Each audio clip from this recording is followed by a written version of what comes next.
Kylo Ren? What are you doing here? You want to talk about what I did to your program? Oh my god! Wait, whoa. You're Coach Dark Lord 23? That makes so much more sense now. Oh my god. You're done, Malinsky. I'm gonna go and get my lightsaber. You're done! Oh. Check it out. I can totally explain what I did. It's gonna be so awesome. Okay. Let me just start off by saying, I know you totally wanted me to do a 5x5 program and slowly build up until I hit a peaking phase. But check this out. Okay, 5x5 for squats, bench, deadlift, AMRAP, idiot, new code, 23, skidoo, 14-mile run. Because I was just feeling it. Going with it. Oh my god, why?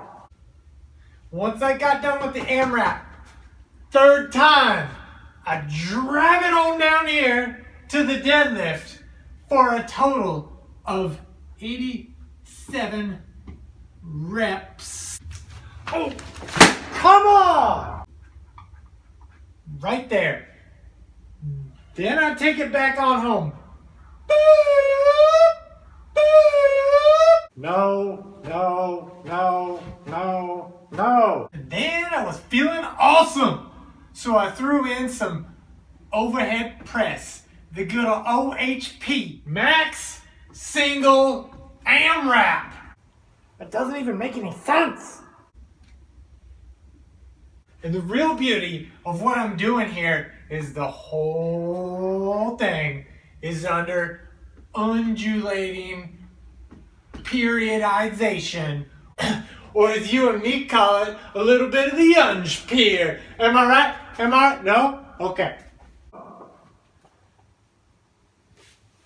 New color. Oh my god! And then I finish it all off with an hour of abs. I give up. And then I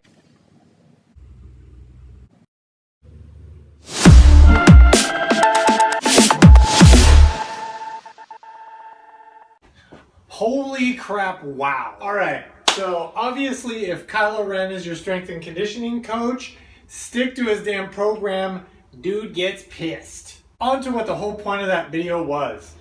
So there's a lot of confusion when it comes to people just getting into working out and strength and conditioning about what you're supposed to do, what a program is supposed to look like. Going into the gym and just picking up weights until you get really tired and sweaty is not a good plan. So what should we do instead? Well, first off, we need to start with your goal. Your goal is going to dictate everything that we program into your program. If we don't know where you want to go, how am I supposed to get you there? That is where specificity comes in. Specificity means we're going to tailor the program specifically to your goal. If your goal is to bench press as much weight as possible, we would tailor it specifically to that goal, meaning we're not going to have you go on 14-mile runs or do AMRAPs. And if you don't know what that is, as many reps as possible. So what do we do with your programming when we're talking about specificity? First, we take into account the muscles and systems that we would like to train. So if we want to pick up heavy weight, we're going to be optimizing the systems that help you do that. Secondly, we have to account for the nervous system and training it in the direction that we would like you to go. Next, we consider the movement, such as a squat, bench, deadlift. So when it comes to directed adaptation, we're talking about, again, what are we training? When are we going to train it? So when we're talking about when, what are you doing from day to day, week to week, month to month, year to year? And how is your training progressing so that the initial phases are building blocks for the later phases and they complement each other so that you can continue improving and reaping the benefits of the adaptations you're getting from the earlier training cycles. And that brings us to phase potentiation, which is training that complements later training by taking the adaptations you gained during the earlier blocks and applying them to the new phase. We're making sure we're preserving the adaptations we just talked about. Now, if we're talking elite levels, if you have a very specific goal, if 70% of your training is not phase specific towards that goal, you're probably going to be leaving a bit of improvement and progress on the table. Now, the next thing we want to consider is how long we're spending in each phase.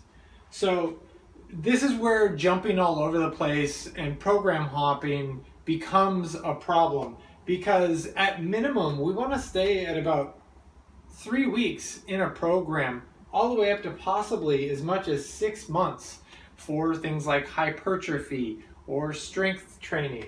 So because we know our goal, we're training specifically, we're using directed adaptation and phase potentiation properly, there's going to be a sequence that is most optimal, again, if you have a very, very specific goal.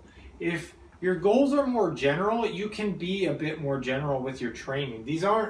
We're not talking that everybody must do it this specific way. We're talking if you want it to be as strong as possible, or get as muscular as possible, or as lean as possible, then those have to be very specific in order to get there as quick as possible. But again, if you have much more general goals, like I just want to be more fit, then there's a lot more room for doing fun stuff and doing things a bit outside of this. But anyways, back to our specific structure here for our guy that wants to be as strong as possible at the bench press. He's going to follow a specific path, starting in hypertrophy, then going to strength, and then finally a peaking phase where this is where he's going to express all of the increased muscle size, and then taking that muscle size and making it stronger, he's going to express it in a peaking phase where he's going to do, say, a 1 rep maximum. Now, I want to give you just a little view about why these things are important and what I'm really talking about when I'm talking about specificity. So this is my little sliding scale here of things that you might want to try to train or adapt to. And on one end you have running, the other side you have powerlifting. And they don't really tend to complement each other very well. And in fact, if we think about this sliding scale, if you go one direction, you're going to be taking away from the other. So for example, over here with powerlifting, we're really training fast twitch muscle fibers. Over in this running section, we're training slow twitch muscle fibers. If we start running a lot, and the goal really is to be a power lifter, and we start doing all this running, we're really going to start sliding towards the running and towards these slow twitch muscle fibers, which will then be taking away from our fast twitch muscle fibers because they're going to convert. Many of the adaptations gained from training are an either-or scenario for these two extremes. We can't optimally maximize all of our slow twitch fibers for running while also maximizing all of our fast twitch fibers for powerlifting. And again, if you have much more broad general goals, this isn't going to apply as much. But it's important to understand this stuff so that you can intelligently broaden the things that you're training, and not just because you want to get a really hard workout in, trophy lifting. You're doing it because you understand the rules and you're operating within them and you're informed about it. So once we've taken all of that into consideration, the other thing we have to consider is that you're not like everybody else. You're not Lance Armstrong, so the amount of work you can recover from is a bit different than the amount of work that he can recover from. That is what your individual MRV is, or maximum recoverable volume. How hard can you train and still recover from it? Once we have that, now we have your program. Okay, so now that we have all of that information, you'd think, okay, program done, end of story. Not so much. So a couple things right over here that we're talking about are adaptive resistance and adaptive decay. These are where you're really going to have to start varying your program. Those are the two main reasons. So once we encounter adaptive resistance, we're going to have to introduce some variation in order to get the ball rolling again. This is going to give you some novel stimulus, or stimulus that your body isn't used to because you haven't been training it. The other thing this helps with, though, because weightlifting, if we're doing a really effective program, a lot of times it can be pretty boring. So staleness can be a factor, mental staleness.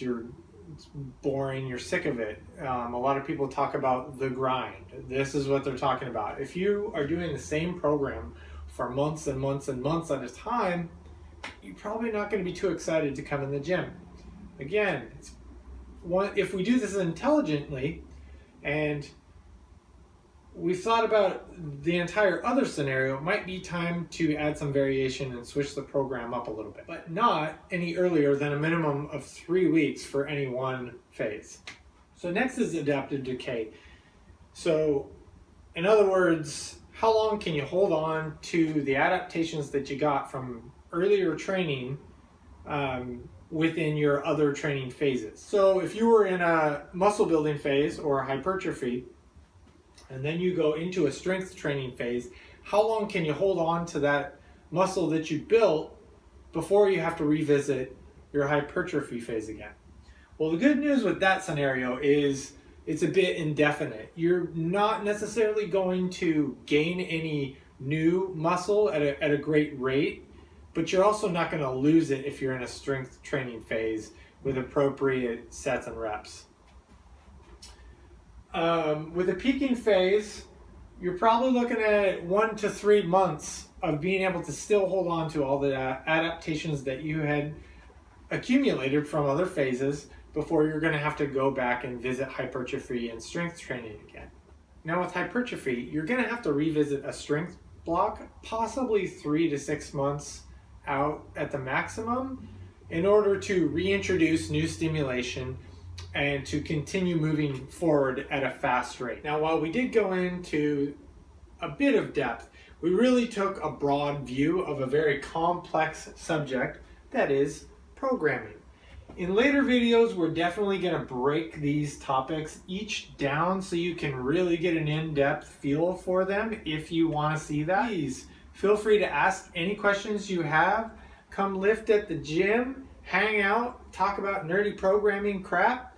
Like, subscribe, tell your friends, all that good stuff. Ow!